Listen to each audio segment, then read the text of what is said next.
Hello everyone. Today I am going to start our first learning tutorial that is on JavaScript. So in today's modern world, every browser has JavaScript pre-installed. So as such, there is no requirement for developers to set up a development environment. So once you learn JavaScript, you can apply these skills to learn other languages like Python, C++, etc. I have divided this JavaScript tutorial into 7 parts. तो हमारे first session में we will have introduction to JavaScript, how to enable JavaScript in browser, syntax, variables and operator. Part 2 में we will cover if else condition, switch case, while loop, for in and for of loop. Part 3 will have scope, hoisting, strict mode, functions and error handling. In part 4, we will have event handling, cookies, this keyword, JavaScript classes, class inheritance, and static classes. So in part 5, we will talk about JavaScript objects where we will have properties, methods, accessors, constructors, prototypes, sets, and maps. Part 6 में हम cover करेंगे ajax, closures, callbacks, promises, async, await. Part 7 में हम cover करेंगे JavaScript evolution, like in past year how JavaScript has evolved over the years, and then फिर मैं questions discuss करूंगा जो जनरली जावास्क्रिप्ट के इंटरव्यू में आते हैं। So let's start with part 1 now.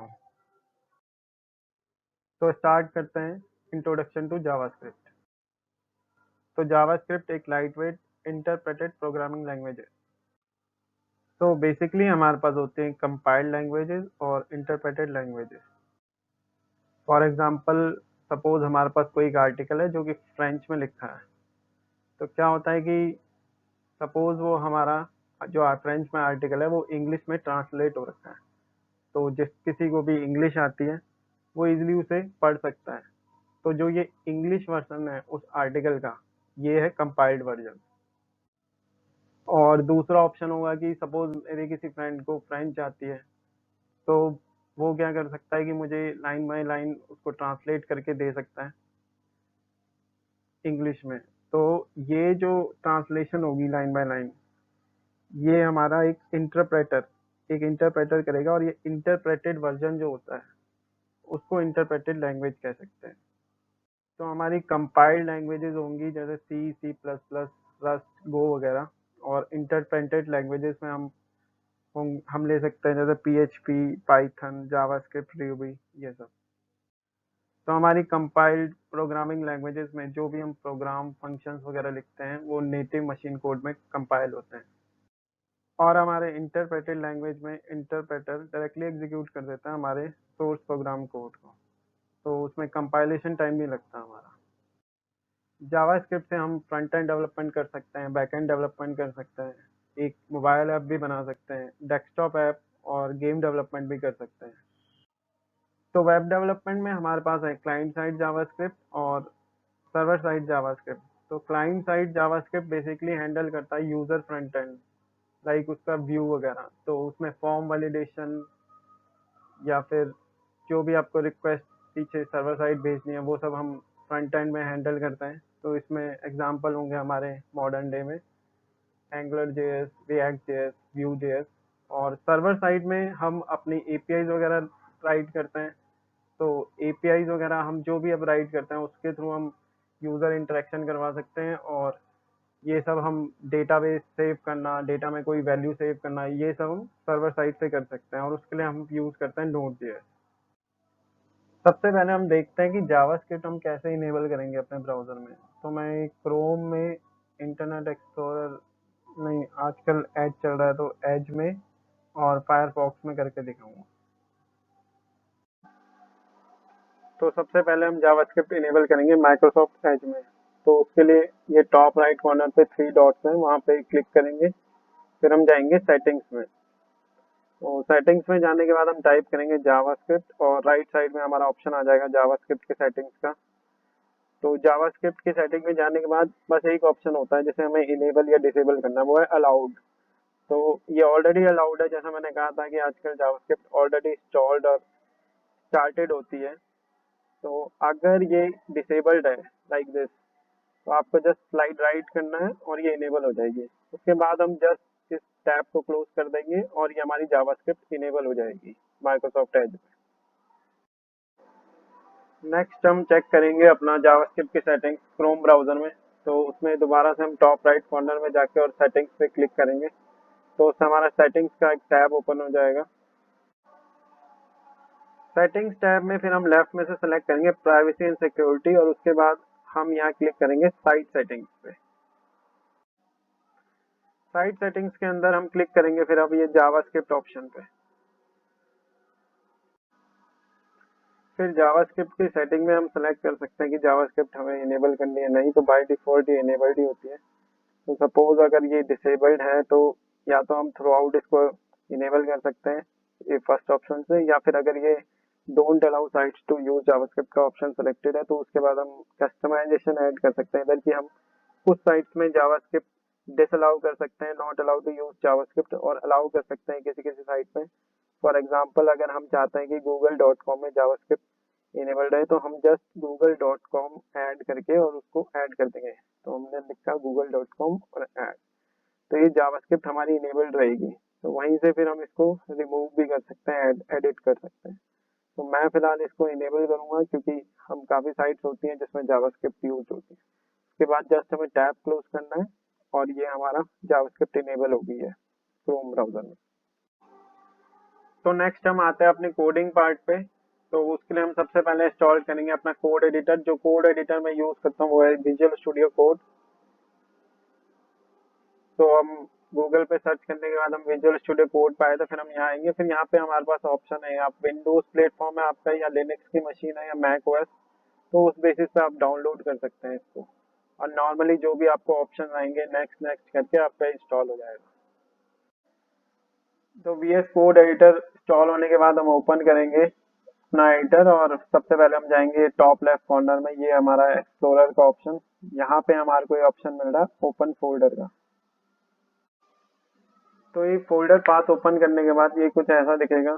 तो इसमें ये मेरी एक फोल्डर डायरेक्टरी थी यूट्यूब गेट आई टी जॉब इजली करके। तो यहाँ पे मैं एक नया फोल्डर क्रिएट करूंगा पार्ट 1 का, जिसमें कि इस सेशन के सारी कोडिंग हम इसके अंदर ही करेंगे, इस फोल्डर के अंदर। तो यहाँ हम स्टार्ट करते हैं। तो पहले हम स्टार्ट करते हैं जावास्क्रिप्ट के सिंटैक्स से। तो उसके लिए मैं बना रहा हूँ HTML फाइल, क्योंकि एक HTML एक ब्राउजर पर रन करती है और ब्राउजर में हमारा जावास्क्रिप्ट ऑलरेडी एक्टिव है, इसलिए मैंने बनाई है 1.html। तो सबसे पहले मैं HTML के टैग्स लूंगा, HTML then head then body।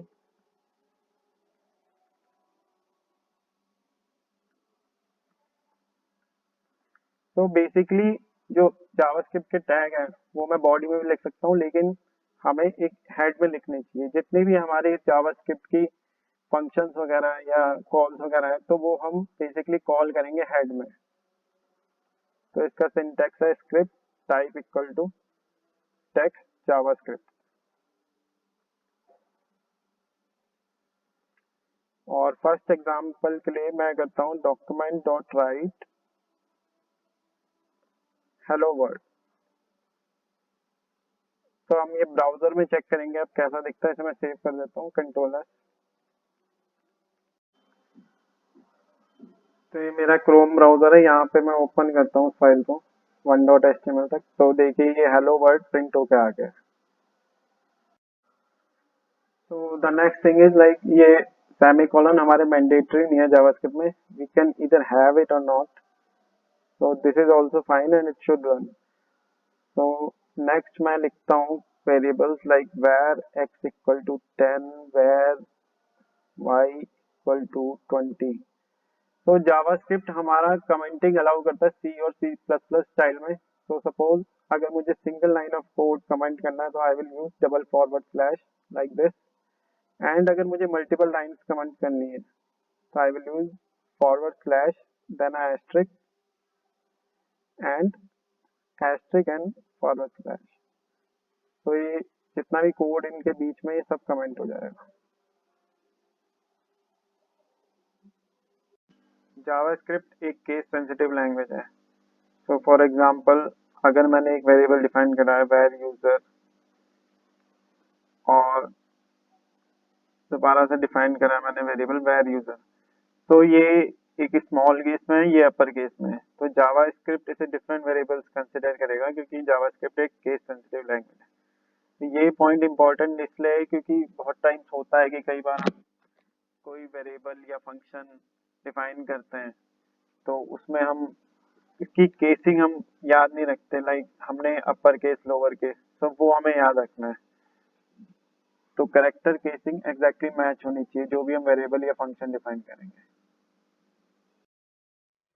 तो आफ्टर सिंटैक्स नेक्स्ट है हमारा वेरिएबल्स। तो वेरिएबल से पहले हम देखते हैं डेटा टाइप। जावास्क्रिप्ट में 5 टाइप्स ऑफ डेटा टाइप्स होते हैं। तो पहला होता है हमारा स्ट्रिंग। तो स्ट्रिंग में हम कैरेक्टर्स को स्टोर करते हैं, तो var str इक्वल टू मैं लिख सकता हूँ हेलो वर्ल्ड स्ट्रिंग। तो स्ट्रिंग डेटा टाइप में हम स्ट्रिंग को, कोई भी स्ट्रिंग को जो डिफरेंट कैरेक्टर्स होते हैं, कोई भी आर्टिकल वगैरह फॉर एग्जांपल जैसे जैसे हम साइट वगैरह बनाएंगे उनको स्टोर कर सकते हैं। उसके बाद मैं इसको डिस्प्ले करा देता हूँ document dot right str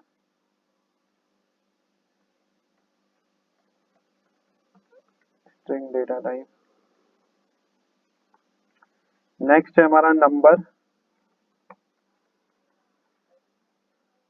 number में बेसिकली हम इंटीजर या फिर फ्लोटिंग टाइप वैल्यू स्टोर करा सकते हैं। तो for example num1 where num1 equal to 10।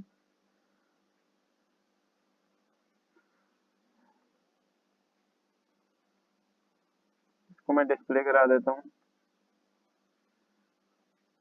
और ऐसे ही इसमें मैं फ्लोटिंग टाइप वैल्यू भी सेव करा सकता हूँ। इसको हम ले लेते हैं 15.9 num2 num2। तो नंबर डेटा टाइप हो गया है। थर्ड वन है हमारा बूलियन टाइप डेटा टाइप। इसमें बेसिकली हम ट्रू और फॉल्स सेव कराते हैं। तो for example where result equal to true, तो ये ट्रू डिफाइन करेगा।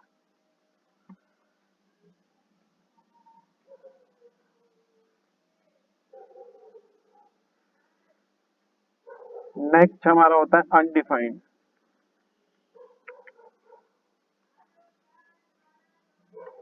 तो फॉर एग्जांपल अगर हमने कोई वेरिएबल डिक्लेयर कर दिया है और उसको कोई वैल्यू असाइन नहीं करी है, लाइक where abc को हमने डिफाइन कर दिया बट उसे कोई वैल्यू डिक्लेयर नहीं करी है, उसको कोई वैल्यू असाइन नहीं करी है, और हम उसे अगर डिस्प्ले कराते हैं यूज करते हैं तो उसकी वैल्यू हमारे पास आएगी अनडिफाइंड। और लास्ट वन है हमारा नल। तो बेसिकली क्या होता है, लाइक हमने एबीसी में कुछ डिफाइन नहीं करा था इसलिए हमारे पास अनडिफाइंड है। तो हम किसी की वेरिएबल को इनिशियलाइज करने के लिए अगर हम चाहते हैं कि उसमें एटलीस्ट कुछ वैल्यू रहे तो हम उसे नल डिक्लेयर कर सकते हैं। तो where xyz equal to null, फिर इसको अगर हम डिस्प्ले कराएंगे तो हमारे पास नल ही डिस्प्ले होगा, बट अब मैं इसको कोई दूसरी वैल्यू असाइन कर सकता हूँ और फिर हमारी वो वैल्यू डिस्प्ले होगी। लाइक मैंने 50 से असाइन कर दिया और डॉक्यूमेंट डॉट राइट xyz, तो ये हमारा 50 डिस्प्ले होगा। तो अब देखते हैं हम इसको ब्राउजर पे। तो ये वेरिएबल्स की थोड़ा हम फॉर्मेटिंग कर देते हैं हम।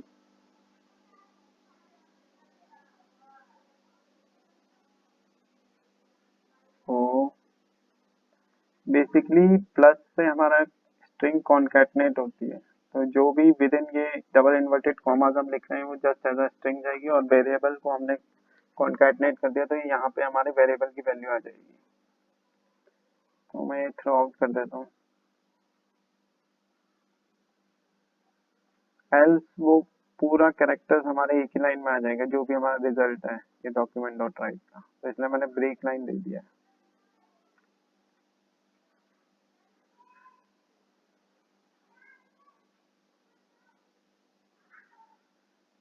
इसके साथ कंफर्मेशन के लिए हम टाइप ऑफ भी ले लेते हैं। टाइप ऑफ बेसिकली क्या करता है कि कोई भी वेरिएबल का अगर हम टाइप ऑफ फंक्शन यूज करते हैं तो हमें ये पता लग जाता है कि वो क्या डेटा टाइप है।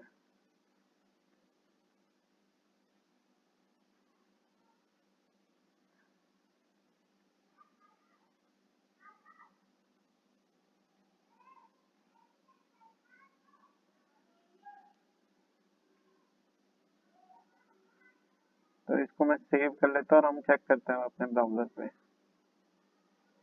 तो क्योंकि टाइप ऑफ हमने दे दिया तो अब कंफर्मेशन भी हो जाएगी कि ये डेटा टाइप मेरा करेक्ट है कि नहीं है।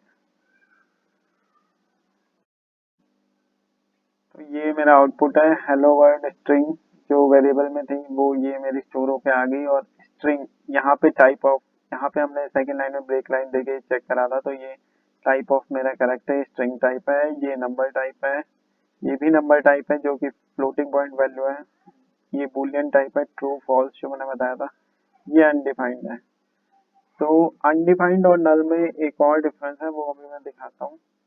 बिकॉज ये मैं इसलिए बता रहा हूँ क्योंकि इंटरव्यू में बेसिकली हमारे को क्वेश्चंस आते हैं difference between undefined and null. मैं दिखाता हूँ।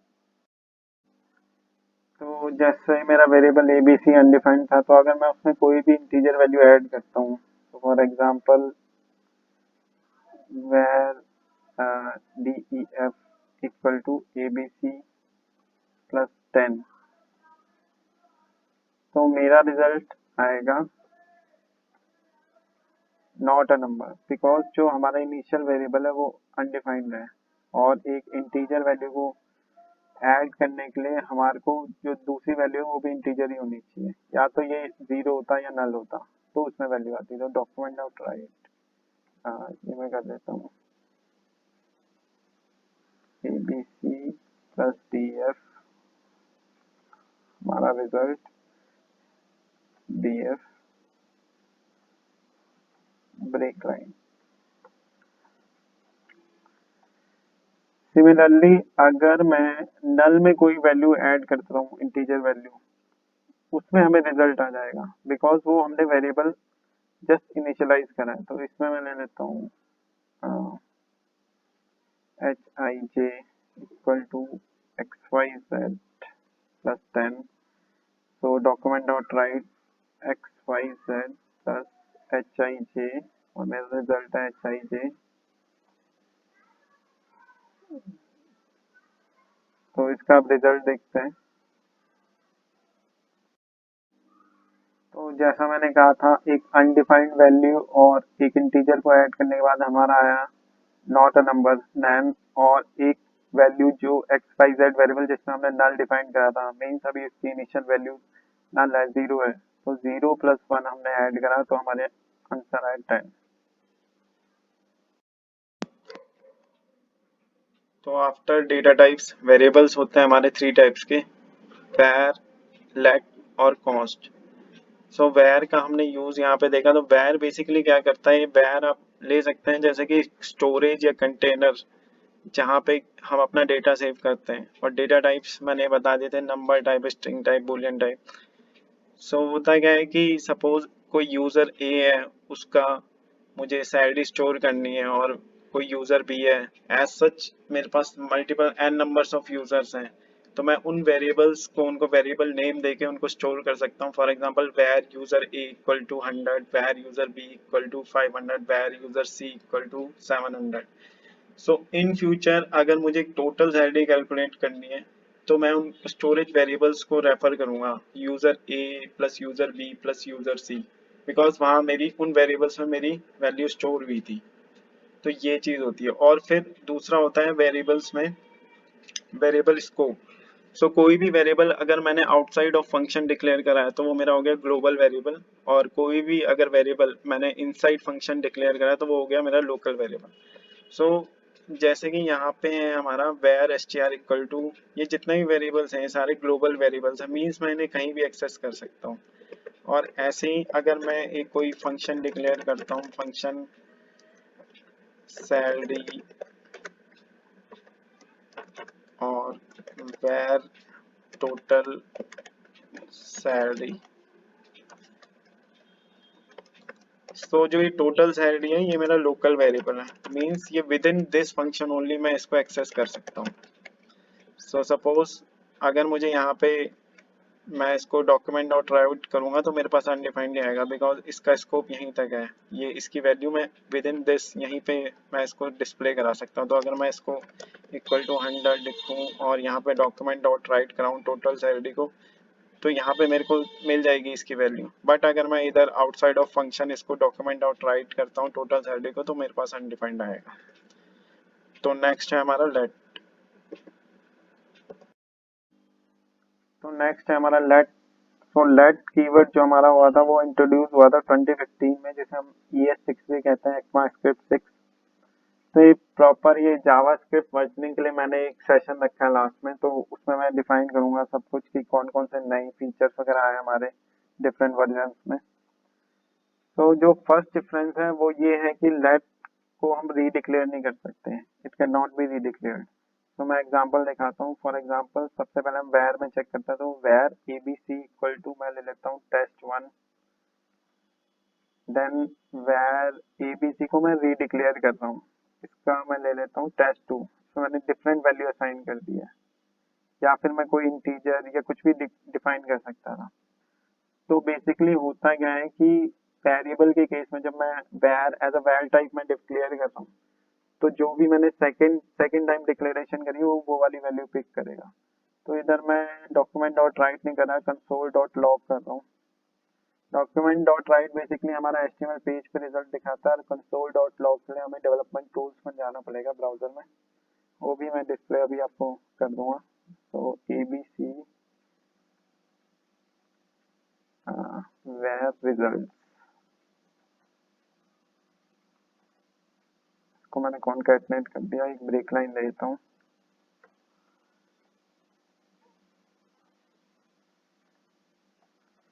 और अब मैं करता हूँ लेट की डिक्लेरेशन। तो let XYZ equal to testing1।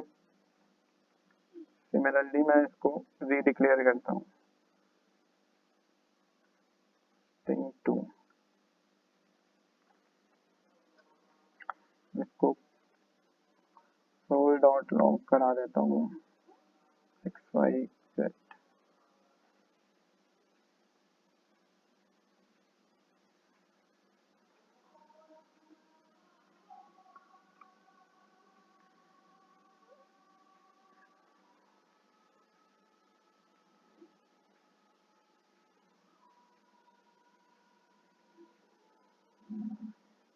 तो बेसिकली होगा क्या, ये मुझे एक सिंटैक्स एरर दे देगा लेट के केस में।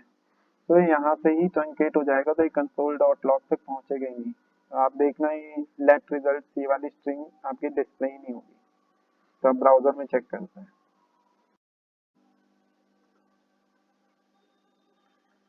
तो ब्राउजर में मैं करूंगा इंस्पेक्ट एलिमेंट। तो ये जो मेरे एलिमेंट्स होते हैं ये होता है आपके HTML का लेआउट, जो भी हमने यूज करा है HTML के बॉडी हेड में, वो सब हमारे को यहाँ विजिबल हो जाता है। मैं जाऊंगा कंसोल में। ओ, तो जैसा हम देख सकते हैं यहाँ पे सिंटैक्स एरर आ चुका है, बिकॉज लेट वेरिएबल मैंने कहा था कि ये हम रीडिक्लेयर नहीं कर सकते, और ये क्योंकि एरर था इसलिए प्रोग्राम रन ही नहीं करा, तो उसने वैर को भी डिस्प्ले नहीं करवाया।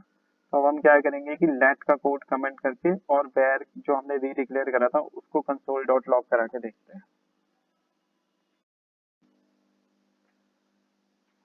तो इसको मैंने कमेंट कर दिया, आप देखते हैं ब्राउजर में कैसा दिखता है।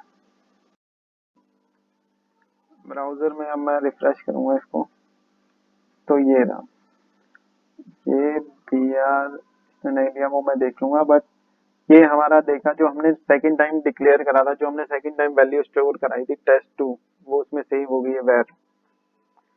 तो ये एक है कि लेट में हम रीडिक्लेयर नहीं कर सकते। तो it is also beneficial, because just in case क्या होता है, बाई चांस हम कोई वेरिएबल डिक्लेयर कर देते हैं कई बार, सपोज बहुत सारे वेरिएबल्स होता है हमारे, यूजर ए यूजर बी। तो यूजर ए अगर हमने ऑलरेडी उसको इनिशियलाइज कर रखा था वेर से, हमने उसको डिक्लेयर कर रखा था, तो अगर हमने लेट यूज कर रखा है तो हमें वहीं पे एरर आ जाएगी कि हाँ यूजर ए हमारा ऑलरेडी इन यूज है, तो हम वो सिमिलर वेरिएबल दोबारा यूज नहीं करेंगे। तो ये इसका बेनिफिट है। नेक्स्ट है हमारा लेट में होस्टिंग। तो वेर में बेसिकली क्या होता है कि वेरिएबल्स जो भी होते हैं जो वेर टाइप से डिक्लेयर होते हैं वो they are hoisted at the top, मतलब कि हम वेरिएबल्स को यूज कर सकते हैं बिफोर इट्स डिक्लेरेशन। तो मैं एग्जांपल देता हूँ इसका। मैंने कोई बुक एक वेरिएबल ले लिया, उसमें मैंने पहले असाइन कर दी बुक का name ABC book. So in case of val type A, what I can do is I can declare it later also like this. But अगर मैं इसमें similarly अगर मैं इसमें करता हूँ let में, so it will give me an error। और वो इसमें हम ले लेते हैं units, ले लेते हैं units equal to 10 let units। तो इसमें ये मेरे को देगा एक रेफरेंस एरर बिकॉज उसकी डिक्लेरेशन नहीं हुई है। तो इसका भी बेनिफिट यही है कि सपोज अगर मैं चाहता हूँ कि my variable should be declared before I can use, then we should go for let instead of var. तो इसको ब्राउजर में एक बार में चेक करते हैं। तो लेट के केस में एरर आ गया हमारा cannot access units before initialization. तो होता क्या है कि वेर के केस में जो भी वेरिएबल होते हैं they are hoisted to the top, which means कि जब भी हमारा ये जावास्क्रिप्ट का कोड एग्जीक्यूट होगा तो वेर वेरिएबल टाइप में जो हमारा डिक्लेरेशन है var abc, तो फर्स्ट ऑफ ऑल वो एग्जीक्यूट होगी, उसके बाद जो वैल्यू हमने असाइन करी है उसको वो एग्जीक्यूट होगी। इसलिए var के केस में हमें कोई एरर नहीं आएगा, बट लेट में ये पॉसिबिलिटी नहीं है। लेट में हमें पहले ही डिफाइन करना पड़ेगा, उसको डिक्लेयर करना पड़ेगा। तो लेट XYZ हमारा पहले डिफाइन होना चाहिए, उसके बाद हम XYZ को कोई वैल्यू असाइन कर सकते हैं। बाकी होस्टिंग के लिए भी मैंने एक सेपरेट रखा है, एक पार्ट सेक्शन रखा है मैंने, तो वो आगे हम वहाँ देखेंगे। एक्समास्क्रिप्ट में एक नया स्कोप आया था ब्लॉक स्कोप। उससे पहले थे हमारे जो मैंने बताए थे ग्लोबल स्कोप और फंक्शन स्कोप। तो ब्लॉक स्कोप में बेसिकली क्या होता है कि कोई भी कोड जो भी वेरिएबल हम डिक्लेयर करते हैं किसी ब्लॉक में, we cannot access it from outside the block. Let और कॉन्स्ट के केस में फॉर एग्जांपल अगर मैं इस ब्लॉक में इस पर्टिकुलर ब्लॉक में अगर मैं डिफाइन करता हूँ let ABC equal to test, तो मैं इसे एक्सेस नहीं कर सकता outside of this block. But अगर मैं एज अ वैर डिक्लेयर करता हूँ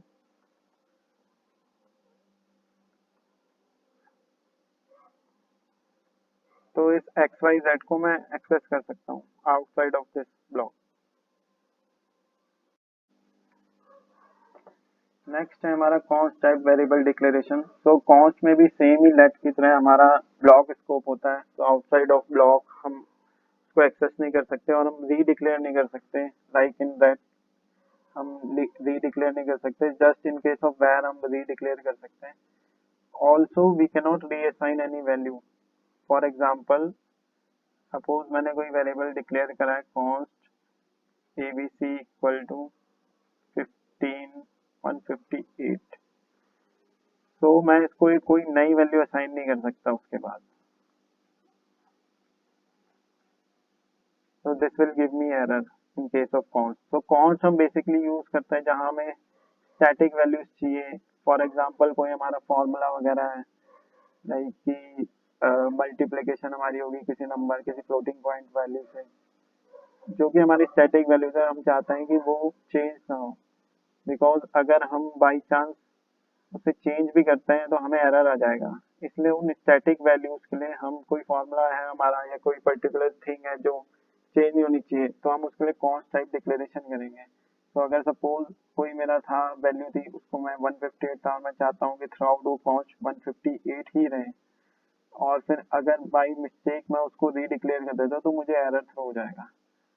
also in case of array, suppose मैं कोई एरे डिक्लेयर करता हूँ कॉन्स्ट कार टाइप का एरे डिक्लेयर करता हूँ जिसमें कि हमारी आ गई मारुति और हुंडई होंडा। तो एरेज के केस में मैं एलिमेंट्स को चेंज कर सकता हूँ। फॉर एग्जांपल जो फर्स्ट एलिमेंट है, सपोज मैं हुंडई की जगह इसको असाइन कर देता हूँ टाटा, ये मैं कर सकता हूँ। या फिर मैं पुश कर सकता हूँ डेटा कार डॉट पुश, इसमें कोई नया एलिमेंट डाल सकता हूँ। मैं डाल देता हूँ किया, तो दिस विल वर्क। बट अगर मैं इसको रीअसाइन करता हूँ, इसको मैं चेंज कर देता हूँ ऐसे completely, like completely एक नया मैं इसको एरे को वैल्यूज असाइन कर रहा हूँ, so this will not work and this will throw an error. Okay, so that was all for variables. तो इस सेशन में लास्ट है हमारा ऑपरेटर्स। तो बेसिकली जावास्क्रिप्ट में हमारे पास होते हैं अरिथमेटिक ऑपरेटर या comparison operator, logical operator, assignment operator और कंडीशनल ऑपरेटर्स। तो प्रैक्टिकली मैं दिखाता हूँ कि इनका यूज कैसे होता है। नेक्स्ट है हमारा अरिथमेटिक ऑपरेटर्स। सो इसमें हमारे मैथमेटिक्स के ऑपरेशंस आते हैं, like plus, minus, multiplication, division, modulus. So इसमें प्लस और माइनस का सिंबल सेम ही होता है। इसके लिए इसको कैलकुलेट करने के लिए फर्स्ट ऑफ ऑल मैंने लिया एक वेरिएबल एक्स और वेरिएबल वाई। तो वेरिएबल एक्स में मैंने स्टोर करा 40 और वेरिएबल वाई में मेरी वैल्यू है 10। सो पहले मैंने करा addition console dot log X plus Y, ये इसका रिजल्ट मेरा आएगा 50। एक्स माइनस वाई मेरा हो गया ये 30। देन एक्स इंटू वाई हो गया हमारा 400। Then X divided by Y हो गया हमारा 4।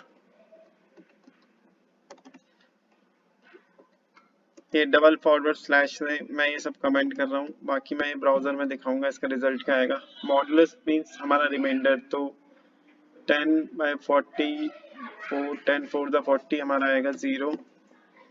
फिर हमारे दो ऑपरेटर और होते हैं अरिथमेटिक्स में, वो होता है इंक्रीमेंट और डिक्रीमेंट। इंक्रीमेंट में होता है प्लस प्लस मीन्स उसमें एक वैल्यू, एक इंटीजर में एक वैल्यू ऐड हो जाएगी +1, और डिक्रीमेंट में होगा कि हमारी एक वैल्यू डिक्रीज होगी -1।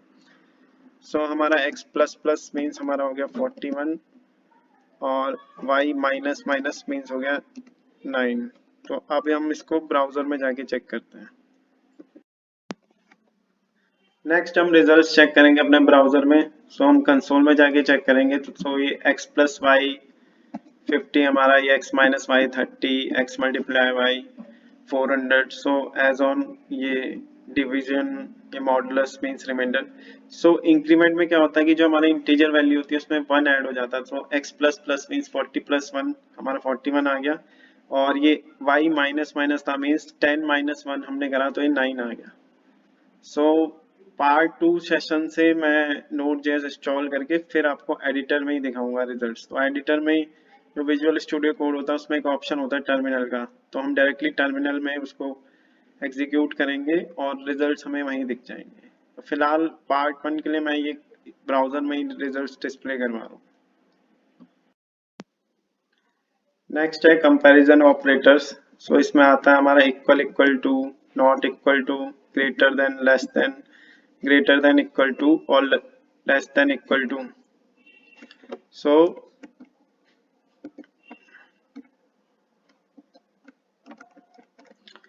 ये सिंपल कंडीशंस होती है, like x equal to Y, जो कि इस केस में ट्रू होगा। x is not equal to Y, ये फॉल्स होगा, तो इसमें हमें ट्रू फॉल्स की वैल्यू रिटर्न होगी। तो अब देखते हैं ब्राउजर में इसका रिजल्ट क्या आता है।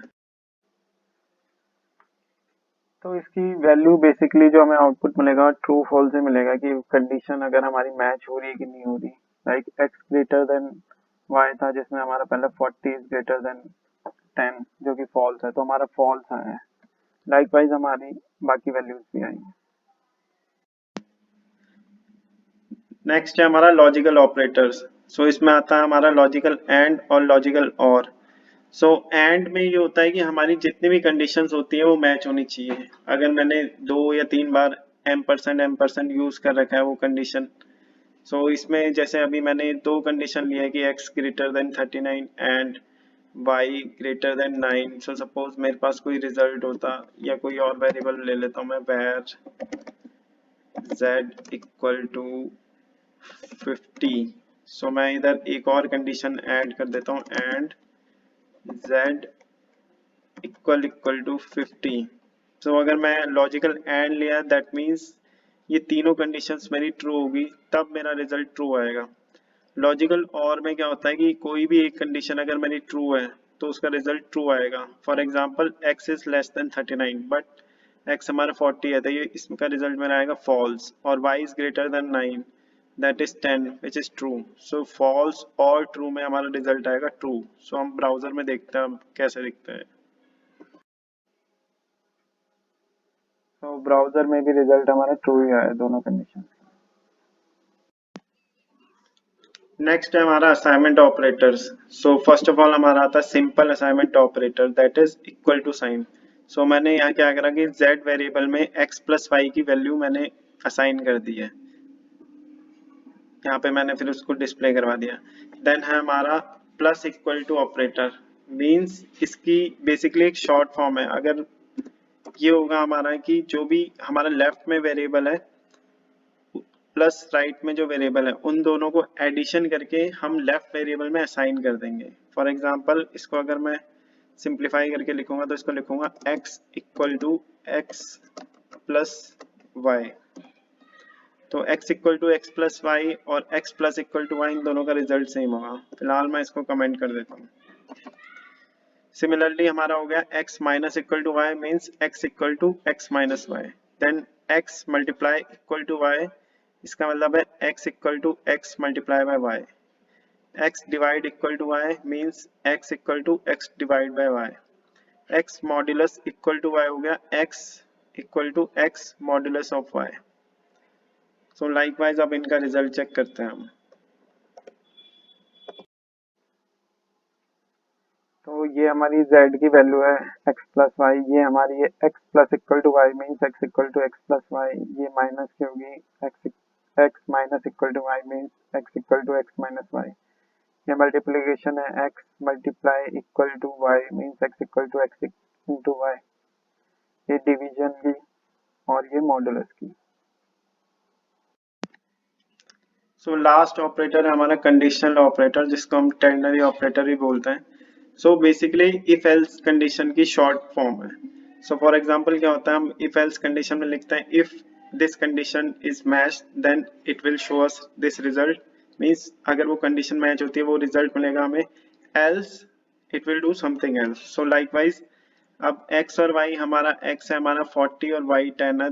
सो इसमें मैंने कंडीशन दी है इफ 40 इज ग्रेटर देन 10, तो मेरी ये फर्स्ट वाली कंडीशन एग्जीक्यूट होगी, और एल्स में ये मेरी सेकंड कंडीशन एग्जीक्यूट होगी जिसमें मैंने डिस्प्ले करा कि x is smaller than y। तो क्योंकि हमारा x ग्रेटर देन y है, हमारी कंडीशन ट्रू है, तो बिफोर कॉलन जो हमारी वैल्यू थी वो एग्जीक्यूट होगी, तो वो हमने डिस्प्ले करवाना था, इसमें कोई हमने वैल्यू नहीं ली थी, तो हमारा आया था x is greater then y। तो ये इफ एल्स की तरह ही है जो मैंने बताया था। तो हमारी कंडीशन ट्रू हुई तो इफ के अंदर आया वो फर्स्ट कंडीशन उसने डिस्प्ले कर दिया, अगर फॉल्स होती तो वो सेकंड आफ्टर कॉलन जो वैल्यू दी थी हमने वो डिस्प्ले होती। तो फर्स्ट पार्ट में हमने करा introduction to JavaScript, how to enable JavaScript in browser, syntax, variables and operators. So जो टॉपिक मुझे लगा कि इंटरव्यू में ज़्यादा पूछे जाता है या फिर यूजफुल है, और अभी हमने बेसिक्स करा है सो फार, और जब फ्यूचर में एडवांस्ड हम जाएंगे जावास्क्रिप्ट में तो वहाँ ये यूजफुल रहेंगे, वो सब मैंने कवर करने की कोशिश करी है। नेक्स्ट ट्यूटोरियल में हम करेंगे loops, while, for, for in, for of, और हम करेंगे if else condition, switch case, जो कि जो भी हमारा लॉजिक होते हैं हमारे एक किसी भी प्रोग्राम में, किसी फंक्शन में, वेबसाइट वगैरह में, तो हमें कंडीशंस लिखनी पड़ती है कि if this happens then this will happen और एल्स लाइक दैट। और काफ़ी चीज़ें होती हैं कि हम ये नहीं कर सकते कि सपोज अगर हमें 10 एम्प्लॉयज़ को डिस्प्ले करवाना है तो हम वन बाय वन उनके डिटेल्स डिस्प्ले नहीं कराते, हम एक लूप लेते हैं लाइक वाइल फॉर। सो एक एरे में या फिर डेटाबेस के थ्रू मेरी वैल्यूज फेच होगी, सो ऑटोमेटिकली जस्ट एक लूप मेरा चलेगा while for, and then it will display the values. So ये पार्ट 2 जो हम नेक्स्ट ट्यूटोरियल करेंगे तो उसमें भी काफ़ी चीज़ें मैं बताऊंगा जो कि फ्यूचर में हमारे एडवांस वर्जन में काम आएगी। पार्ट 1 से रिलेटेड अगर आपके कोई भी सजेशंस हो, क्वेश्चंस हो या फीडबैक हो तो प्लीज पोस्ट करिएगा कमेंट बॉक्स पे and I will get back to you. और इसके बाद हम अभी तो फिलहाल हम सीरीज करेंगे कंप्लीट, उसके बाद मैं टॉप वो पिक करूंगा Node.js लैंग्वेज। और अगर ये वीडियो आपको अच्छा लगा हो तो please do like share and subscribe this video. Thank you friends, bye bye.